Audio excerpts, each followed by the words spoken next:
I grew up coming to Chincoteague as a kid all the time from the DC Nova area. And it was just a fantastic place that was still kind of what I grew up with, where it was Main Street America, very natural and outdoor focused. So we fell in love with it when I was a kid. And then as I grew up, my, at that time, girlfriend, who is Bob's daughter, she fell in love with it. So we ended up getting married on the beach. We always had in our heads, oh, we should do something in Chincoteague. When I became a brewer, I knew that was the last thing that I really wanted to do. The fact that there had never been one on the Eastern Shore of Virginia seemed like, for us, a prime opportunity to come out, do something that we were passionate about in a place that we cared about.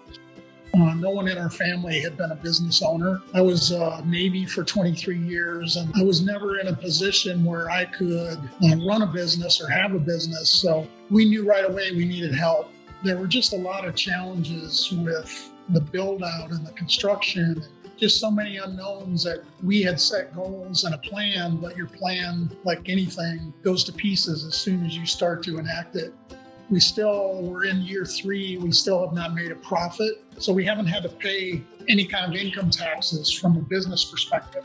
Here in Virginia, we do have obviously excise taxes as an alcohol producer. We pay federal excise taxes. We also pay personal property tax here in Virginia on our equipment, our hard assets. And we also, of course, have to collect sales tax, not only for the state, but we also have a local Chincoteague meals and beverage tax that we have to collect. So all those things are somewhat complicating in how we handle those.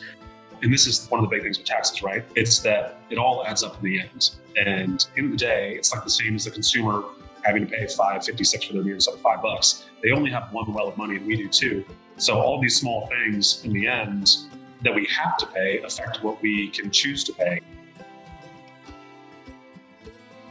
There's so much unknown in business anyway. Having this seemingly come out of left field when we're doing our best just to navigate, normal small business ownership was definitely a curveball that we weren't quite ready to hit. But I will say the nice thing about it being family was, nobody was walking out on each other.